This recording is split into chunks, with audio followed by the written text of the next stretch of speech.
With the Detroit Pistons now picking number 5, we continue to talk about all the prospects that could be available for the Pistons at that selection. We bring on one of the editors over at Detroit Bad Boys to talk about his big board and multiple prospects and what his ideas and thoughts are on these guys in today's episode of the Locked On Pistons podcast. You are Locked On Pistons, your daily Detroit Pistons podcast. Part of the Locked On Podcast Network, your team every day.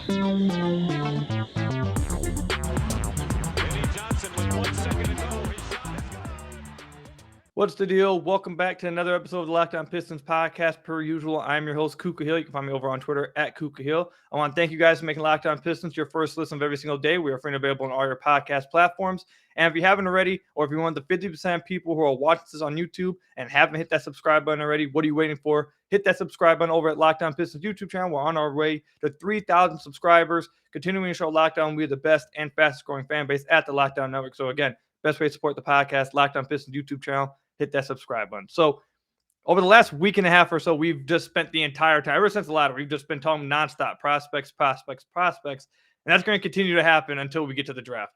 And we brought on multiple different guests. We're going to continue to bring on multiple guests to talk about different prospects, their big board, who do they think is going to go where, et cetera, et cetera. And that's no different today. Today, we're bringing on Lazarus Jackson, one of the editors over at Detroit Bad Boys, also the host of the Pistons Versus Pod. How you doing? Thank you for coming on, man. No problem, Koo. Thank you for having me. I'm doing good. It's good to be here. We were just talking about pre-show how I haven't been here in the YouTube era, and so it's like, okay, yeah, let me get my camera right. Let me make sure we got everything going, so I don't look bummy on YouTube. But thank you for having me, bro. I appreciate it. Absolutely appreciate you coming on. So before we even start talking about anything, man, you know where I'm going. I have to ask you, what was your reaction to the Pistons falling? Because everyone knows how I feel. People were not happy with how upset I was. But what was your reaction? Keeping it in a stack. What was your reaction? I was disappointed. Like I'm gonna be honest. I was disappointed. But what had mentally prepared me was Keith Black, Charlatan on Twitter.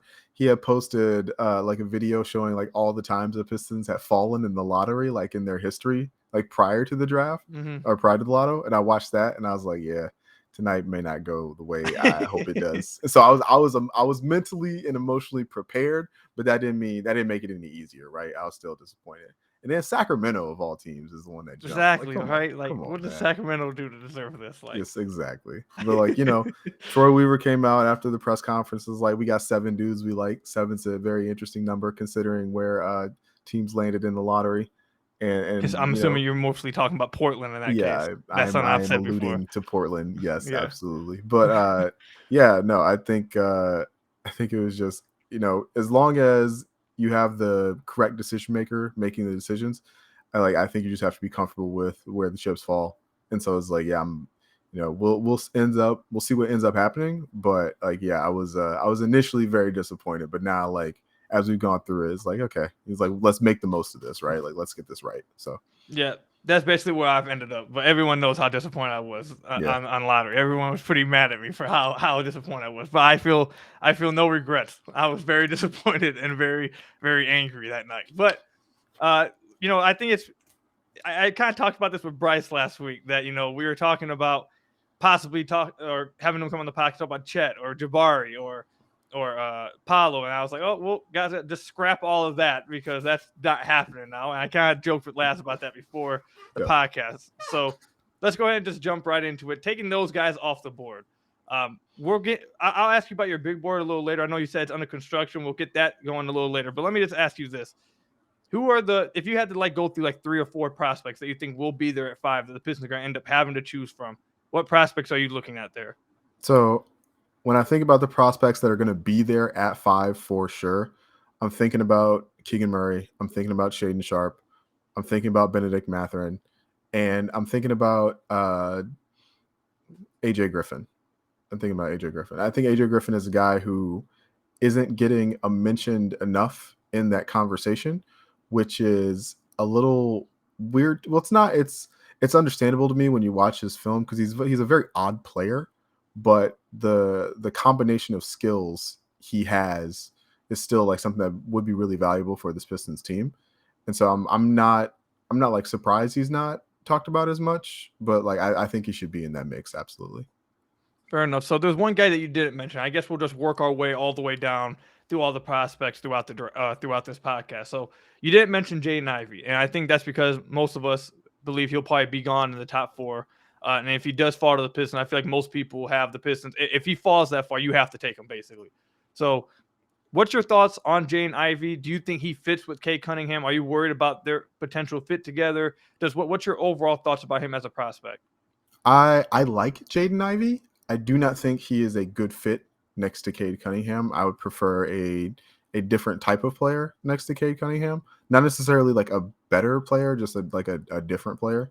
And I do worry that Jaden Ivey is going to end up in a situation where he has to do a little bit too much. He has to play the things that aren't his strengths, and that will be like ruinous for him as a prospect. Like, I understand why a lot of people are definitely like into Jaden Ivey. I understand, like, you know, the athleticism, the shooting improvements he made from his freshman to his sophomore year, the ability to give the Pistons like a dimension that they don't have from the guard room right now. Like, you know me, like last year I was all about the jumpy jump dudes because it was so obvious that the Pistons didn't have a guy who could act as a pick and roll threat and finish lobs for Cade and Killian. Like this year, it's like, yeah, the Pistons like don't have anybody who is like a really athletic like guard like rim penetrator, and like Jaden Ivey can absolutely do that. And so like I see why people see that making a lot of sense. And like I don't think of as Hamidou as a guard. Like I'm thinking of Hamidou as a wing, and so like that's why the backcourt. But yeah, also, so I'm not even sure if Hamidou's even going to return either. So yeah, that there's that too. Yeah, and so like I think Ivey's going to be a good player, but I don't think he is the right fit for the Pistons when you look at some of the other guys that are going to be available.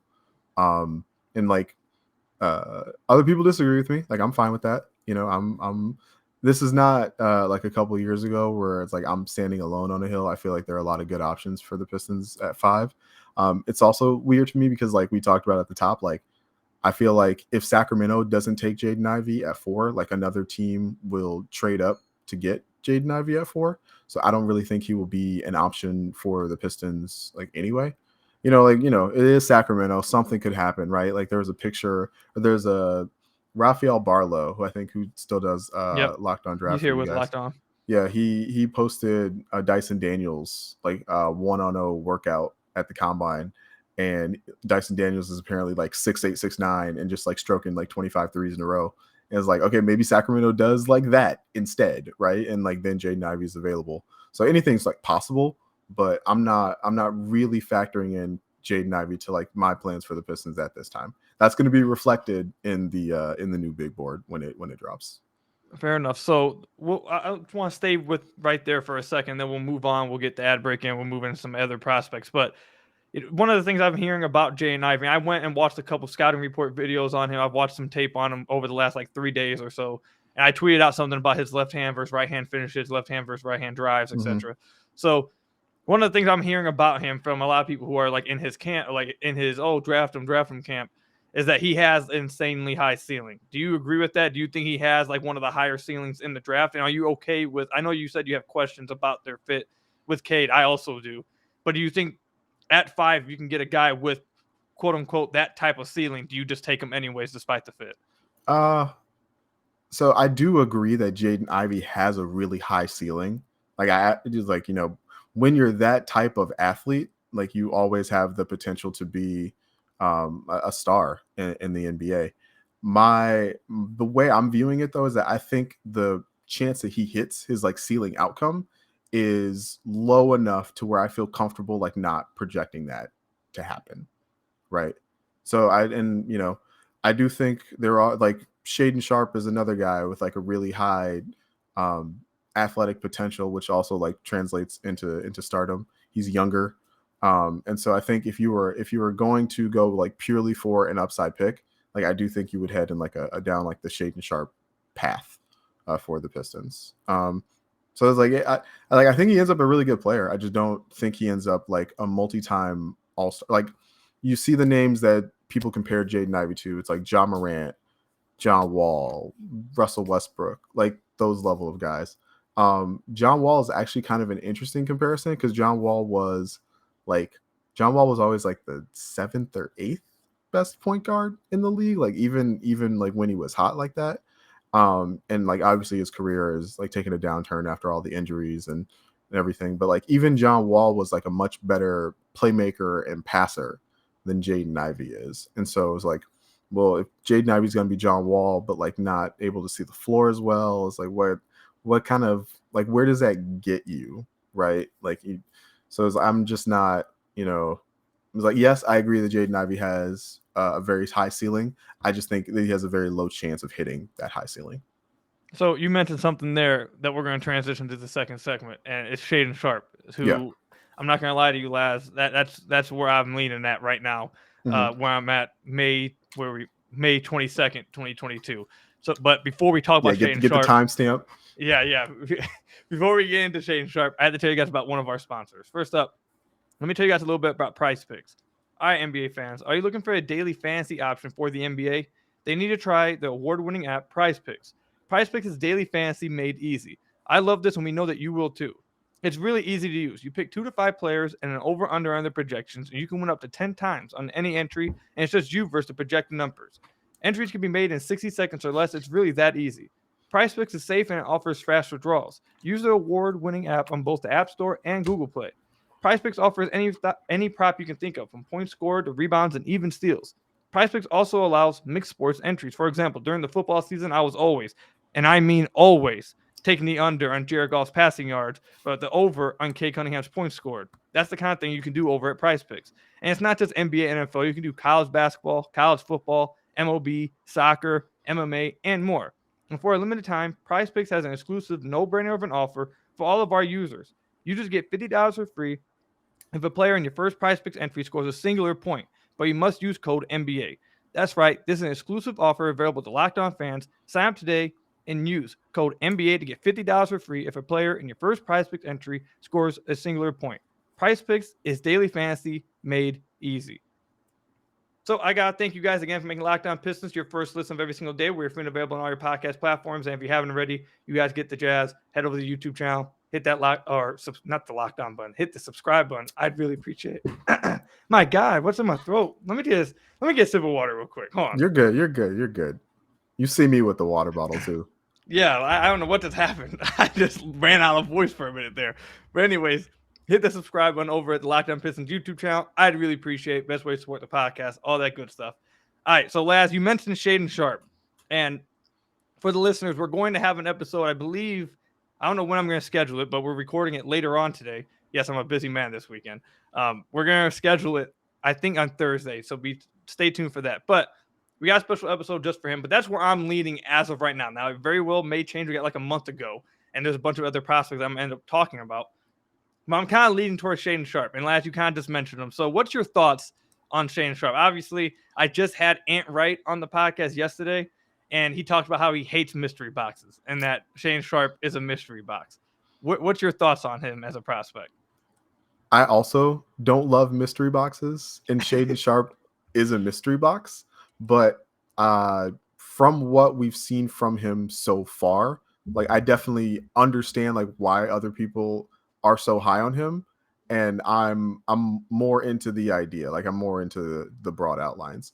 My questions with him are like the same questions you have with like any 19-year-old prospect, right? Like, does he play defense, right? Like, if you get him into a situation where he needs to use his left hand, will he? Because he didn't have to at the high school level.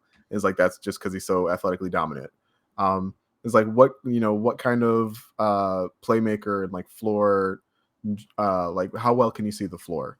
You saw a little bit of it in transition, but a lot of what I've seen from him in high school, he's either used like as an off-ball threat, or he's on the ball, like taking a lot of like pull-up threes and going to the basket. And so it's like out of isolations, right? Like not out of pick and roll, just like him and a guy is like just beat the guy, go to the rim, dunk over him. It's like, okay, cool, he can do that.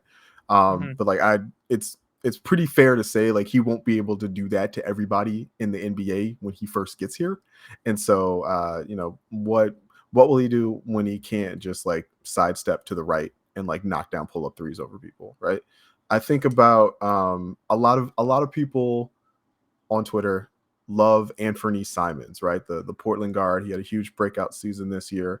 And I think about his career path, right? Like he took a year, I think it was IMG, after graduating high school, never went to college, drafted by the Portland Trailblazers.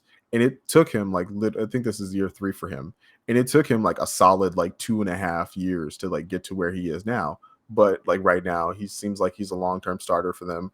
Maybe ends up like a sub all-star level player, but like a very good, efficient offensive player, like with size. And I think Shaden is like a little bit like that, but also taller and more athletic. And so like that's a very, very interesting package. The thing with Shaden Sharp is like you're gonna have to trust like all the off-court stuff that we don't know. Like what kind of worker is he, right? Like I know it leaves a sour taste in a lot of people's mouths that he like didn't play college basketball. It's like, well, you know, why didn't he play college basketball? Like I have no insight into that, but like that, the answer to that question, I think will be of paramount importance to Troy Weaver and the front office, right?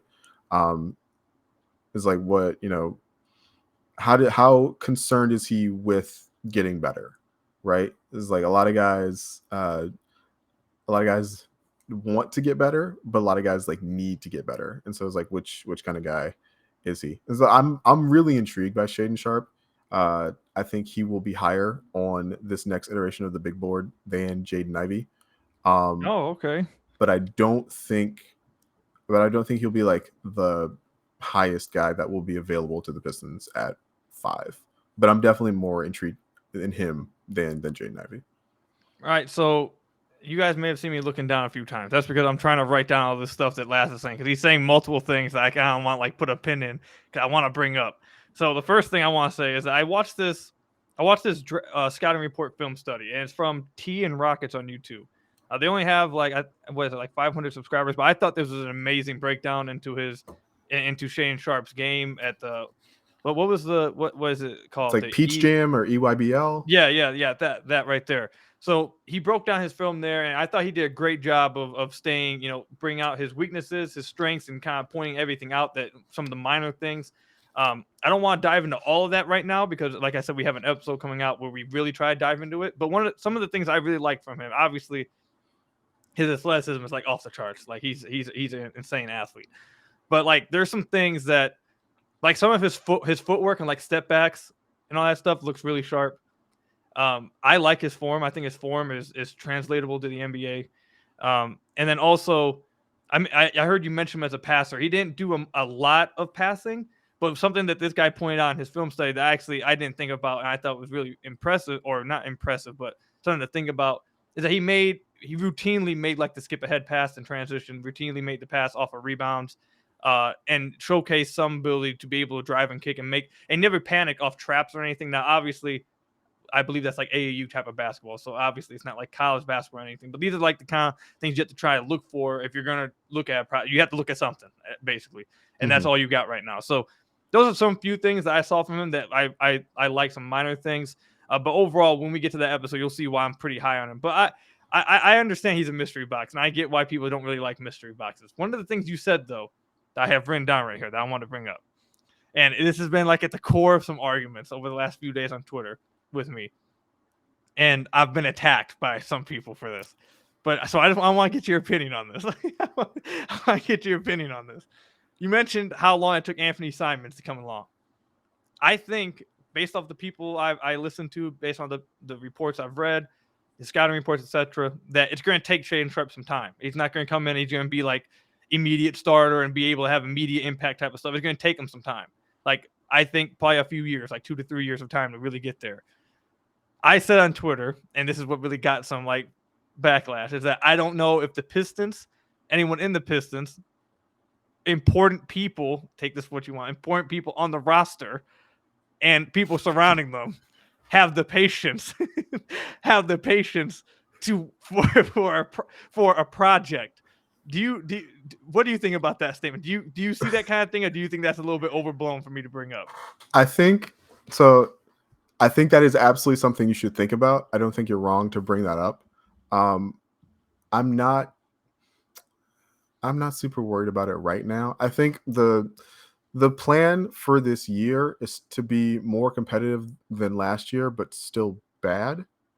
And so, if you're going to be bad, you're talking about degrees of bad, right? And so if you end up in a situation where like you take Shaden Sharp, and like I sympathize with you because I got attacked on Twitter as well for me being like, he starts the year in Grand Rapids. Like Yeah. you don't throw him immediately into the fire like 25 minutes a night against like NBA players. Like that's dumb. And people were like, no, like he's better than Corey Joseph already. And it's like, I hate to tell you this, but like Corey Joseph is a better NBA player than Shaden Sharp, like at this exact moment. It's like 2 years from now, like that will not be the case. But like right now, like you don't have to do that. And so I think, and like the other thing that's like a confounding variable with all this is that next year's draft is like way better than this year's draft. And so like getting the 5th or 7th or 8th or 2nd pick in that year's draft is way more enticing than this year, perhaps. But I do understand the desire that you already have your franchise tentpole. He likes winning, and you don't want to make him mad by not winning purposefully, or not showing the type of progression that would make your star franchise centerpiece like happy over the course of like 2 years. He's not seeing the development he would like. That's not. It's like I don't want Cade Cunningham to be mad at the Pistons. I don't want Cade Cunningham to be frustrated like with the team's direction, but the chances of him not taking like an extension that's offered to him on his like rookie deal are so low that like I'm not worried about like losing Cade Cunningham anytime soon. Like he was the number 1 overall pick. Like post rookie maxes are going to be like, as we're seeing with DeAndre Ayton, post rookie max is going to be like 30 mil a year. It's like he's not turning that down, right? Like the thing you worry about is the Ben Simmons, where he gets the post rookie max and like then demands the trade. So like you want to be, but that's like year 5. So will he still be mad about stuff in year 5 that happened in year 2? Like depends on the stuff. But like if you have 3 more years of development, 3 more years of growth to build on, and he feels in a much more comfortable place, like I'm not worried about it as much. No. So like, no, I don't think the team like needs to be super duper competitive like next year for so like Cade doesn't want to leave. Like, no, I'm not worried about that. Fair enough. So I'll end it and give my full opinion on it right here, and then we'll move on to Keegan Murray and some of these other guys. So basically what I'm trying to get to, and I've said this on the pockets to you guys a few times now, is that I'm pretty concerned. I don't have complete belief that the Pistons will have the patience to develop a project for 2 to 3, like a guy who will, like people get this confused, and at least on Twitter and some in the comments, people get this confused when I'm talking about develop a player. I'm not saying the Pistons do not develop players. They do develop players. Dwayne Casey's one of his big things is that he's supposed to be a good guy at developing. I'm talking about a project. Like Laz said, he'd already getting like come at by Pistons fans because he mentioned playing in the G League initially. Like this is the kind of patience we're talking about. Like you're not going to see him in the starting lineup initially. You're not going to see him getting 30 minutes a night initially. Like it's going to be a long process to develop this dude. So I don't have complete belief in the Pistons patience-wise to do that. I don't have complete belief that I agree with you about Cade. I don't think Cade's going to like ask out of Detroit. Like that doesn't make sense. But I don't think that let me just stop walking around it. I don't believe Cade and his camp are going to be cool with tanking again. I don't think they'll be cool with that. Mm-hmm. And I think that's the kind of route you'll probably end up taking. If you get Shaden Sharp, I don't think he's going to be an impact prospect. In my opinion, is if you draft him, you shouldn't be going out and taking big swings in free agency either. You should just like you said, next year's draft is pretty good. If you're going to take Shaden Sharp, just do it again next year then and try to get another top pick again and combine them and then go big fish hunting if you want. But yeah, that's where I just don't believe the Pistons and Pistons fans. I really don't believe they have the patience for a damn thing. I don't think they have patience. I don't think they have patience for a dude at all. Like I really don't believe that. So I just feel like that there's probably maybe for Shaden Sharp a better situation for him. A team that will have a team and a fan base and a community and like maybe a situation team roster wise that will have the patience for him. I have some concerns that the Pistons are that team that will have that type of patience with him. So I like him. I really want. To be honest, if I didn't have those concerns, I really want the Pistons to take him because that's where I'm leaning. It's just those concerns are very present with me, and it might scare me away from picking him. No, I hear you. I hear you. I'm gonna pitch you my Unity ticket idea at the end of this podcast. Oh no. Okay. Unity. Right. Fair enough. When we come back, we'll figure out what that means, and then we'll also talk about some Keegan Murray stuff. We'll see where Laz is on him. But first, I have to tell you guys about one of our sponsors, RockAuto. With the ever-increasing numbers of makes and models, it's not impossible for your local chain auto parts store to stock all the parts that you need. Why endure often pointless and seemingly intimidating questioning, like is your Odyssey and LX, and wait while the person behind the counter orders the parts for their computer, choosing the only brand that their warehouse happens to carry? You have computers with access to RockAuto.com at home or in your pocket on your phone. Save time and money when you're using RockAuto. Why choose to spend 30%, 50%, even 100% more for the same parts from a chain store or car dealership? For example, a Honda Odyssey fuel pump is $353 from a chain store, but only $216 from RockAuto. RockAuto is a family business, been doing it for over 20 years. RockAuto prices are reliably low for every single customer there is. They have everything you could possibly need, from brake parts, tail lamps, motor oil, and even a new carpet. Go explore their easy-to-use website today to find a solution to your auto part needs. Go to rockauto.com right now and see all the parts available for your car or truck. Right, locked on in their How Did You Hear About Us box so they know that we sent you. Again, go to rockauto.com. You'll see all the parts available for your car or truck. And don't forget to write locked on in their How Did You Hear About Us box so they know that we sent you. Amazing selection, reliably low prices, all the parts your car will ever need. rockauto.com. So I want to thank you guys again for making Locked On Pistons your first listen of every single day. We are free and available on all your podcast platforms. And if you haven't already, head to the YouTube channel at Locked On Pistons. Hit that subscribe button. On our way to 3,000 subscribers, I'd really appreciate it. Best way to support the podcast, all that good stuff. All right. So, do you want to talk about Keegan Murray, or do you want to talk about the Unity thing? No, we need to talk about Keegan Murray first. So let's do Keegan Murray. Okay. So let's go. I'm going to go ahead and give you my thoughts on Keegan Murray thus far, because we talked about this with Ant Wright as well, and we'll probably talk about Keegan Murray a lot over the next month because it sounds like the Pistons are pretty high on him based on what I've read. Yes. So my initial thoughts, and I'll openly say it, they're somewhat ignorant thoughts because I haven't dove into him completely, and it's based off just scouting reports I've read and listened to. Like I said, Ant Wright yesterday, recording with him, and some of the other guys I trust, like Hal, who's been on the podcast a few times. Listen to them talk about him. Hal is very anti Keegan Murray right now. Oh yes, I see. So like I said, this is a somewhat of an ignorant opinion, but I have done some reading, so I don't feel like it's as ignorant of an opinion right now. But either way, I see he's somewhat of a I feel like the best way to say it is that he's a polished off-ball player offensively is what I feel like. He has some versatility defensively. He's a little older, which I don't know if you use that as a negative, but I definitely don't think it's a positive. Like, I wouldn't say it's a negative, but I wouldn't use it as a positive either, probably. He's old. He's like going to be, 22 at the start of the regular season. I think so, yeah. So I do feel like he like that type of archetype. I feel like is a perfect fit off ball next to Cade. However, I don't know if you've seen my tweets about this, and people got mad at me about this one too, but it was a joke. It was a joke, everybody. It was a joke that I said this. Somewhat of a joke. It's not a good comparison. I'm not saying it was a good comparison, but you guys get the idea. I said the Pistons didn't tank for 2 seasons to draft Cam Johnson at number 5. Like that wasn't the play here. That's not something I'm cool with. So that basically why I'm saying that is that I've heard that his ceiling is definitely much lower than a lot of other people, and people question how much better he can really get. So with that, do you have those same concerns about Keegan Murray? You can talk about some of the good things you love about him, but eventually, do you see those ceiling concerns as well with him, and do you feel like he can still, reach? Like Ant Wright yesterday, he was pretty high on Keegan Murray, but he said he doesn't see him ever becoming an all-star. Mm-hmm. Do you think that he has that type of ceiling, or do you think that the ceiling concerns are legit?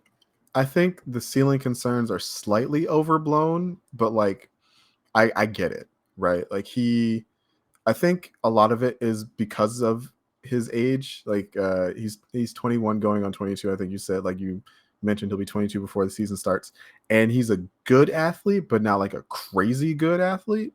And so it's hard to see, like, with the level of skill development stuff he's got right now, and him already being 22, like people don't expect him to be able to like build up to a point where he'll be an all-star like on the timeline that guys usually are on when they're drafted top 5. It's like, I get it. I also did not, or I agree that you don't want to tank 2 years to draft Cam Johnson at 5. It's like, but if you're talking about taking for a third year, it's like, would you tank 2 years to draft like Pascal Siakam? Like, maybe, right? I think, and I do think Keegan Murray like has that type of upside where he's like a fringe all-star, like fringe all-NBA guy. If I don't think all the all-NBA teams have come out yet, but I think like Pascal is like definitely like in contention for an all-NBA spot. No, I don't want to cut you off, but no, go that's for it. actually amazing. It's really interesting to hear you say that, because that's the exact player Ant Wright brought up yesterday too, Pascal Siakam. Yeah, I mean, I think Pascal is a nicer, like people leverage the Tobias Harrison comparison like as a weapon, because Tobias is the like 4th option on his team now and is getting paid an insane amount of money to be the 4th option. And so Tobias has always kind of been an underwhelming player given his skill set. Like I was on this when he was a Piston. It just always felt like there should be more there, and there like kind of wasn't, except for that 1 year he played for the Clippers. But I think Keegan Murray like has more upside than he's being given credit for, right? I think it's like did you read the profile from him on The Ringer from Myron Fader? It's like, so he had like a huge growth spurt late. He took the prep year after he graduated high school so he got like D1 so in order to get D1 offers, right? It's like, so that's why he's older. Like, I respect that, right? Like, knowing that like, hey, like I feel like I'm a D1 player. It's like, I'm only getting D2 offers. Like, let me like work on my game get to the point where like I can find a D1 offer and getting it, right? I think if you're 6'8" and you have like above average but not elite athleticism, and you can shoot and you can pass, and like you can, and this is not something that's going to come up all the time, but he did make a lot of hay out of like posting up guards and stuff in Iowa's offense. It's like, that's the type of thing like you can use in a playoff setting, maybe not like consistently, but like that's the type of thing that like comes in handy like when the matchups like really drill down. Like, I think Keegan Murray could be like a really, really useful piece for this Pistons team. Like I compared him to Sadiq Bey a little bit. Like, when in that draft, Sadiq was kind of viewed as like this like polished, finished like 3-and-D product. And like, as we're seeing now, like he's made strides in areas that people like didn't think he necessarily could make strides in, like as a prospect. And so I think there's a lot of that with Keegan Murray as well. If Keegan Murray improves his handle, like I think there's a level of upside there that people like aren't giving him credit for. It's like the handle improvements allow you to create separation a little bit better. They allow him to like diversify his finishing package. That is one thing that's a little bit of a concern. He had a lot of spin moves to the right hand for Keegan Murray, and like you're not going to be able to get away with that all the time in the NBA. But yeah, just being a really diversely gifted offensive player in that frame, I think that's really valuable. I get why people aren't as excited about him, because he's not like, he doesn't like jump over dudes like Jaden Ivey, and he's not 19 with the longest arms I've ever seen on a 6'5" guy like Shaden Sharp. But like I do think there's a level of star upside there that he's not getting credit for. So you brought up something about his right hands. Didn't something just come out today saying that he's like initially left-handed? Yeah, he's the inverse Luke Kennard, right? Like, he's actually left-handed, but he shoots basketball with his right. And I think his twin brother shoots basketballs with the left hand. And so like that's just like a weird, interesting thing about both of them. But yeah, no, I think there's absolutely a place for him to get better, like with his left as a handler. Fair enough. All right, so I'll just say this. So you mentioned Pascal Siakam. Some other comparisons I'm looking at the Ringer right now. Half form is Al Horford and T.J. Warren.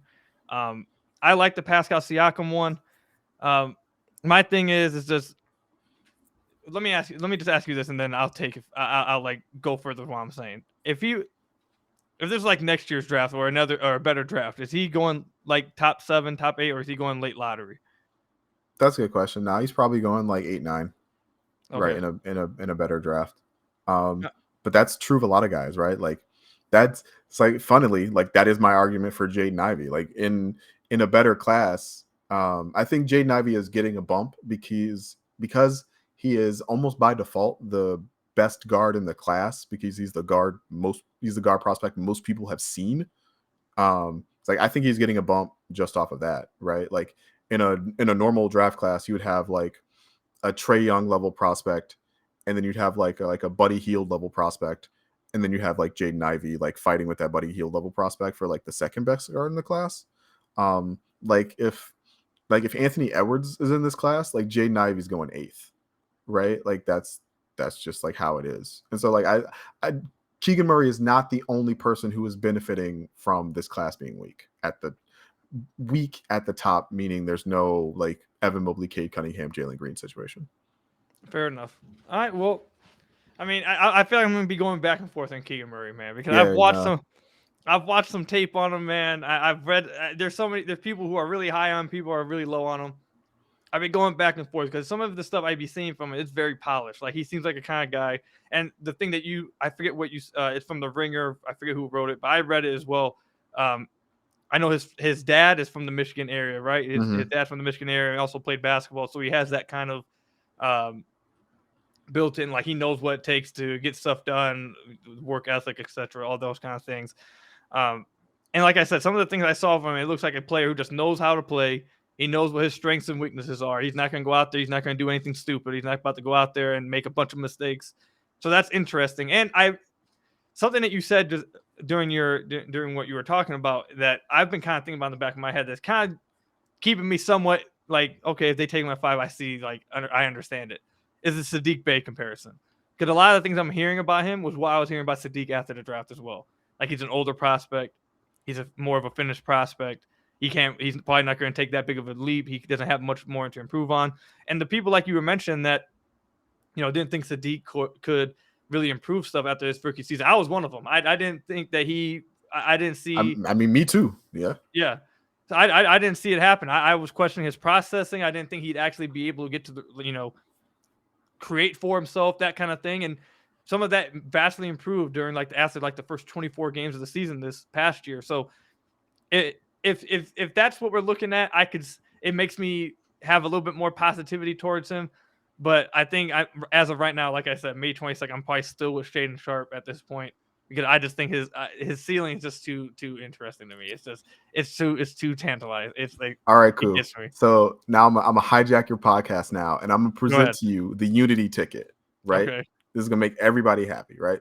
So draft 1, 2, 3, boom, guys are done. 4, Jaden Ivey, sure. Like Dyson Daniels, sure. Like anybody like Sacramento doing weird stuff, sure. Like go for it. At 5, the Pistons take Keegan Murray. At 6, the Pacers don't take Shaden Sharp because classically they are the type of front office and team that has preferred to go with more like established players. Like I also don't think the Pacers have the patience to like develop Shaden Sharp properly, or not. Like they could, but I don't think like that is what they like want to do with their NBA prospects, right? And so like at 7, you pull off the Jeremy Grant trade. Like now that you have Keegan Murray in hand, you have an instant like ready-made Jeremy Grant replacement. You trade Jeremy Grant to Portland for 7, and then you take Shaden Sharp. So you walk out of the draft with the established higher upside than I say he has a higher upside, but people think of him as low upside. But like you walk away with like a guy that you think can make an instant impact in Keegan Murray, and you walk away with the mystery box in Shaden Sharp. And the mystery box spends a little time with the Crews. It's like maybe the mystery box is like way too good for the G League right away. You bring the mystery box up, and he's like in the starting lineup, or he's off the bench coming off Cade. But you get both. You get both sides of the issue, right? Like that's why it's the Unity ticket. You're bringing people together. You get both. Like that is my proposal. What do you think of the Unity ticket? I'll definitely take that. I'd love that. So my 2 questions for you is real quickly before we wrap up, because I don't want to keep you much longer. One, do you think do you think Shaden Sharp has more of a chance to falling to 7 than he does cracking the top 4?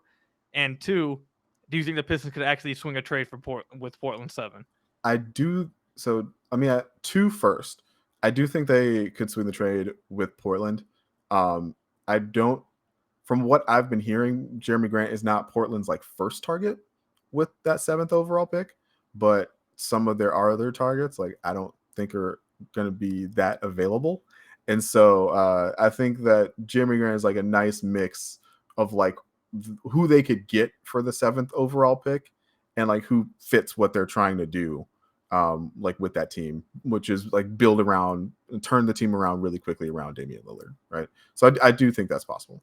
And like, of course, in order for this to work, like you got to like know this is happening in advance, because otherwise you just like take Sharp at 5 or whatever. So second, it's like would Sacramento take Shaden Sharp at 4, or would another team take Shaden Sharp in the top 3 and like mess everything up? Of the teams at the top, I could see OKC taking Shaden Sharp. OKC has just been like, we're going to take the best talent. We don't care about like we are trying to accumulate talent. We don't care like what it looks like. If Sam Presti decides that Shaden Sharp is the second best player in this draft, he's going to draft him. You know, like Shea, Giddey, Dort, Maladone, Trey Mann, like doesn't like they'll make it work, right? Like they'll figure out a home for those guys. It's like will Sam Presti arrive at that conclusion? I don't know, man. Like I don't be talking to Sam like that. Like I don't have his phone number, but like I do think that everything is pointing towards the top 3 guys going in the top 3, and then either Sacramento taking Jaden Ivey or trading to a team who wants Jaden Ivey for something that will help them be more competitive in the Western Conference immediately.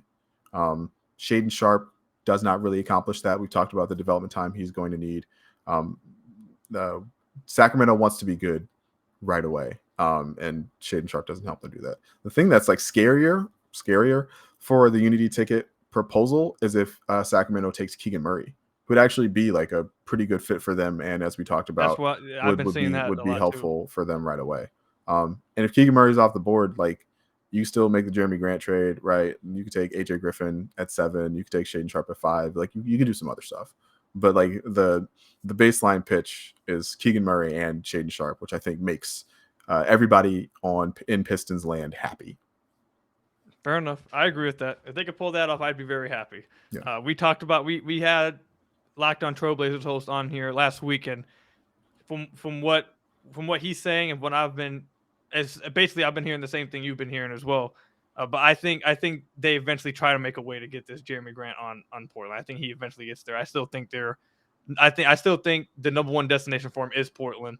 And I think it'll be interesting. One thing that you mentioned that we're not going to get into here because we're already at 43 minutes. We're going to wrap this up. But if Shaden Sharp were to go top 3, I think the Pistons should entertain trying to move up to 4 and get whether that's Chet or Paolo. I think Chet goes number 1. So I think whoever falls, whether that's Paolo or Jabari, then to 4, I think they definitely should be calling the Kings trying to move up. Now I've said this before. I think the Jeremy Grant is really the key to just everything that goes on this offseason. Like you need to figure out what it is you want to do. Because if you trade him for 4 in that scenario I just brought up, or if you trade him for 7, are you able to still possibly do a sign trade with Phoenix and DeAndre Ayton if you're still into him? If you want to go DeAndre Ayton and try to get a sign trade there, then are you still going to try to get another lottery pick? How are you going to do like this? You have to choose what route they're going to do, and that's I think Jeremy Grant's going to be the key to everything this offseason. So we're going to have to wait and to see what Troy Weaver's plan is with that. But we'll wrap it up there. Laz, thank you for coming on, man. I really appreciate it. Let everybody know where they can find you, your podcast, your work, etc. No, thanks again for having me, Koo. You can follow me on Twitter at LazChance. That's at LazChance. I host the Detroit Bad Boys podcast, which is coming out much less frequently than the Locked On Pistons podcast is coming out right now, but still comes out. So subscribe to that and download it when it comes out. And of course, you can read anything I write on Detroit Bad Boys. We just finished up our player review section. Our fearless editor, Sean Corp, did a fantastic job of just finding all the film on basically like all the top 15 guys, and like just handing it to our writers and saying like, here, like, watch, like, pick a guy, watch all the film, like, tell us what you think. And we got a lot of really good pieces out of it. And I can't wait to see like what we've got coming up next for the site. Absolutely. Make sure you guys go check it out at Detroit Bad Boys. Again, Laz, thank you for coming on, man. I really appreciate it. I hope you guys enjoyed the episode. I think it was a lot of fun. Let me know what you guys think about the Unity suggestion by Laz. I think that was a really good pitch right there. I'm taking it. I'm buying it, though. All right. Thank you guys for making Locked On Pistons your first listen of every single day. We are free and available on all your podcast platforms. Make sure you guys are checking out Locked On NBA, from the first jump ball of the play-in tournament to the last possession of the finals. Locked On experts take you deep inside the playoffs with inside analysis affecting all 30 teams. Until the next one, we're going to have a ton of more podcasts this week talking about all these prospects. It's going to be a lot of fun. Stay tuned. Until next time, I'll see you guys later. Enjoy the playoffs. And I'll see you guys later. Peace out, everybody.